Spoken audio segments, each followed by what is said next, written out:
ಖಾಸಗಿ ಸಂಸ್ಥೆಯ ಮಹಿಳಾ ನೌಕರರಿಗೂ ಋತುಚಕ್ರ ರಜೆ ನೀತಿ. ಶಿಕ್ಷಣ, ಖಾಸಗಿ ಉದ್ಯೋಗಗಳಲ್ಲಿ ಅಂಗವಿಕಲರಿಗೆ ಮೀಸಲಾತಿ.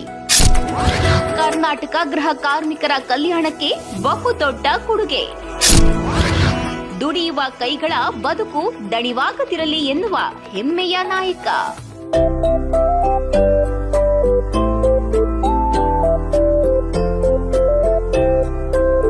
ಬದುಕಿನ ಬಂಡಿ ಸಾಗಿಸಲು ಶ್ರಮಿಸುವ ಶ್ರಮಿಕರ ಬದುಕು ಕಷ್ಟದಲ್ಲಿಯೇ ಮುಗಿದು ಹೋಗಬಾರದು ಎಂಬುವಂತ ಮಹದಾಸೆ ಹೊಂದಿರುವ ನಾಯಕ ಸಚಿವ ಸಂತೋಷ್ ಲಾಡ್. ಕಾರ್ಮಿಕ ವರ್ಗದ ಜನರ ಕಲ್ಯಾಣಕ್ಕೆ ಅದೆಷ್ಟೋ ದಿಟ್ಟ ನಿಲುವನ್ನ ಹೊಂದಿರುವ ಜನನಾಯಕ ಮಾಡಿರುವ ಅಭಿವೃದ್ಧಿ ಕಾರ್ಯಗಳು ಲೆಕ್ಕ ಸಿಗದಷ್ಟು. ಮಹಿಳಾ ಕಾರ್ಮಿಕರಿಗೂ ಸರ್ಕಾರದ ನಿರ್ದೇಶನದ ಸೌಲಭ್ಯಗಳು ಸಿಗುವಂತೆ ಮಾಡಲು ಹಗಲಿರುಳು ಶ್ರಮಿಸುತ್ತಿದ್ದಾರೆ. ಋತುಚಕ್ರ ರಜೆ ನೀತಿ ಸಂಬಂಧ ಈಗಾಗಲೇ ಅಧಿಸೂಚನೆಯನ್ನ ಹೊರಡಿಸಲಾಗಿದ್ದು, ಋತುಚಕ್ರದ ಅವಧಿಯಲ್ಲಿ ಪ್ರತಿ ತಿಂಗಳು 1 ದಿನದಂತೆ 12 ವೇತನ ಸಹಿತ ರಜೆಯನ್ನ ಪಡೆಯಬಹುದಾಗಿದೆ. ಖಾಸಗಿ ಮತ್ತು ಸರ್ಕಾರಿ ವಲಯಕ್ಕೆ ಅನ್ವಯವಾಗುವಂತೆ ಋತುಚಕ್ರ ರಜೆಯನ್ನ ಸಮಗ್ರವಾಗಿ ಜಾರಿ ಮಾಡಿದ ರಾಜ್ಯ ಎಂಬ ಕೀರ್ತಿ ಕರ್ನಾಟಕಕ್ಕೆ ಸಲ್ಲಲಿದೆ. ಋತುಚಕ್ರ ರಜೆ ನೀತಿ 2025ರ ಪ್ರಕಾರ ಖಾಸಗಿ ಸಂಸ್ಥೆಗಳು ಸೇರಿದಂತೆ ಎಲ್ಲಾ ಕ್ಷೇತ್ರಗಳ ಮಹಿಳೆಯರಿಗೆ ಕಡ್ಡಾಯವಾಗಿ ಅನ್ವಯವಾಗಲಿದೆ. ಈ ನಿಟ್ಟಿನಲ್ಲಿ ಕಾರ್ಮಿಕ ಸಚಿವರಾದ ಸಂತೋಷ್ ಲಾಡ್ ಅವರು ತಮ್ಮ ಇಲಾಖೆಯ ಮೂಲಕ ಮಹಿಳಾ ಸಬಲೀಕರಣದ ಜೊತೆ ಅವರ ರಕ್ಷಣೆ, ಸುರಕ್ಷತೆ, ಗೌರವವನ್ನ ಸಹ ಕಾಪಾಡಲು ದೃಢ ಹೆಜ್ಜೆ ಇರಿಸಿರುವುದು ವ್ಯಾಪಕ ಶ್ಲಾಘನೆಗೆ ಪಾತ್ರವಾಗ್ತಿದೆ. ಶಿಕ್ಷಣ, ಖಾಸಗಿ ಉದ್ಯೋಗಗಳಲ್ಲಿ ಅಂಗವಿಕಲರಿಗೆ ಮೀಸಲಾತಿ. ಕಾರ್ಮಿಕರ ರಚನಾತ್ಮಕ ಸಬಲೀಕರಣವನ್ನ ಆದ್ಯತೆಯನ್ನಾಗಿಸಿಕೊಂಡಿರುವಂತಹ ಕರ್ನಾಟಕ ಸರ್ಕಾರದ ಕಾರ್ಮಿಕ ಇಲಾಖೆಯು ಇದೀಗ ವಿಶೇಷ ಚೇತನರಿಗೆ ಶಕ್ತಿ ತುಂಬಲು ಮುಂದಾಗಿದೆ. ವಿಶೇಷ ಚೇತನರು ಮುಖ್ಯ ವಾಹಿನಿಯಲ್ಲಿ ಇನ್ನಷ್ಟು ಆತ್ಮವಿಶ್ವಾಸದಿಂದ ಹೆಚ್ಚಿನ ಸಂಖ್ಯೆಯಲ್ಲಿ ಪಾಲ್ಗೊಂಡು ಸಮರ್ಥವಾಗಿ ಮುನ್ನಡೆಯಬೇಕು ಅನ್ನುವಂತ ಮಹತ್ವದ ಗುರಿಯೊಂದಿಗೆ ಶಿಕ್ಷಣ ಮತ್ತು ಖಾಸಗಿ ವಲಯದ ಉದ್ಯೋಗದಲ್ಲಿ ಮೀಸಲಾತಿಯನ್ನ ಒದಗಿಸುವ ಮಸೂದೆಯನ್ನ ಸಿದ್ಧಪಡಿಸುತ್ತಿದೆ. ಕೇಂದ್ರದ ವಿಶೇಷ ಚೇತನರ ಹಕ್ಕು ಕಾಯ್ದೆ 2016ರ ಮಾನದಂಡದ ಪ್ರಕಾರ ಕನಿಷ್ಠ 4% ಮೀಸಲಾತಿ ಅಗತ್ಯವಿದೆ.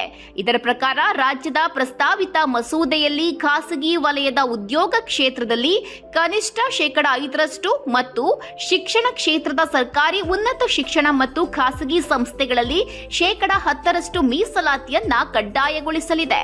ಮಸೂದೆಯ ಉದ್ದೇಶ ಕರ್ನಾಟಕದಲ್ಲಿ ಅಂಗವಿಕಲರಿಗೆ ಉದ್ಯೋಗ ಮತ್ತು ಶಿಕ್ಷಣ ಕ್ಷೇತ್ರದಲ್ಲಿ ಮೀಸಲಾತಿ ಒದಗಿಸುವ ಉದ್ದೇಶವನ್ನ ಹೊಂದಿದೆ.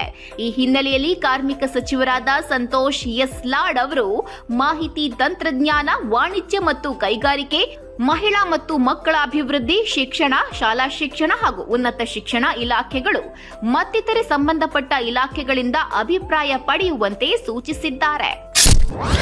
ಕರ್ನಾಟಕ ಗೃಹ ಕಾರ್ಮಿಕರ ಸಾಮಾಜಿಕ ಭದ್ರತೆ ಮತ್ತು ಕಲ್ಯಾಣ ಮಸೂದೆ 2025 ಕಾರ್ಮಿಕ ಇಲಾಖೆಯು ಮತ್ತೊಂದು ಮಹತ್ವದ ಕ್ರಮವಾಗಿದ್ದು, ಕಾರ್ಮಿಕ ಸಚಿವ ಸಂತೋಷ್ ಲಾಡ್ ಅವರು ಇದರ ಹಿಂದೆ ಶ್ರಮ ಹಾಕಿದ್ದಾರೆ. ಗೃಹ ಕಾರ್ಮಿಕರು ಹೆಚ್ಚಿನವರು ಮಹಿಳೆಯರೇ ಆಗಿದ್ದು, ಅವರ ಕಲ್ಯಾಣ ಮತ್ತು ಭದ್ರತೆಯ ದೃಷ್ಟಿಯಿಂದ ಈ ಮಸೂದೆ ಮಹತ್ವದ ಪಾತ್ರವನ್ನ ವಹಿಸಲಿದೆ. ಈ ಮಸೂದೆಯನ್ನ ಸದ್ಯದಲ್ಲೇ ಬೆಳಗಾವಿಯಲ್ಲಿ ನಡೆಯಲಿರುವಂತಹ ಅಧಿವೇಶನದಲ್ಲಿ ಮಂಡಿಸಲು ಸರ್ಕಾರ ಸಿದ್ಧತೆ ನಡೆಸಿದೆ. ಉದ್ದೇಶಿತ ಮಸೂದೆಯು ರಾಜ್ಯದಲ್ಲಿ ಅಧಿಸೂಚಿತವಾಗಿರುವ ಎಲ್ಲಾ ನಗರ ಪಾಲಿಕೆಗಳಿಗೆ ಅನ್ವಯವಾಗಲಿದೆ. ಮಸೂದೆಯ ಕರಡನ್ನ ಈಗಾಗಲೇ ಸಿದ್ಧಪಡಿಸಲಾಗಿದೆ. ಮಸೂದೆಯ ಬಗ್ಗೆ ಮನೆ ಕೆಲಸದವರ ಸಂಘಟನೆಗಳ ಒಕ್ಕೂಟದೊಂದಿಗೆ ಕಾರ್ಮಿಕ ಸಚಿವ ಸಂತೋಷ್ ಲಾಡ್ ಅವರು ಈಗಾಗಲೇ ಚರ್ಚೆ ನಡೆಸಿದ್ದಾರೆ. ಮಸೂದೆಯನ್ನ ರಾಜ್ಯ ಪತ್ರದಲ್ಲಿ ಪ್ರಕಟಿಸಲಾಗಿದ್ದು, ಒಂದು ವೇಳೆ ಮಸೂದೆ ಜಾರಿಯಾದರೆ ಇಡೀ ದೇಶದಲ್ಲೇ ಕರ್ನಾಟಕ ಮಾದರಿಯಾಗಲಿದೆ. ಕಾರ್ಮಿಕ ಸಚಿವರಾದ ಸಂತೋಷ್ ಎಸ್ ಲಾಡ್ ಅವರು ಅಸಂಘಟಿತ ವರ್ಗದ ಕಾರ್ಮಿಕರಿಗೆ ಅನುಕೂಲವಾಗುವ ನಿಟ್ಟಿನಲ್ಲಿ ಈಗಾಗಲೇ ಹಲವಾರು ಸೌಲಭ್ಯಗಳನ್ನು ಜಾರಿ ಮಾಡುವಲ್ಲಿ ಮಹತ್ವದ ಪಾತ್ರವನ್ನು ವಹಿಸಿದ್ದಾರೆ. ಇದೀಗ ಕಾರ್ಮಿಕ ಇಲಾಖೆಯು ಕರ್ನಾಟಕ ಮನೆ ಕೆಲಸದವರ ಸಾಮಾಜಿಕ ಭದ್ರತೆ ಮತ್ತು ಕಲ್ಯಾಣ ಮಸೂದೆ 2025ರ ಕರಡು ಅಧಿಸೂಚನೆಯನ್ನ ಪ್ರಕಟಿಸಿದೆ. ಮನೆ ಕೆಲಸದವರಿಗಾಗಿ ರಾಜ್ಯ ಮನೆ ಕೆಲಸದವರ ಸಾಮಾಜಿಕ ಭದ್ರತೆ ಮತ್ತು ಕಲ್ಯಾಣ ಮಂಡಳಿಯನ್ನ ರಚನೆ ಮಾಡಲಾಗುತ್ತದೆ.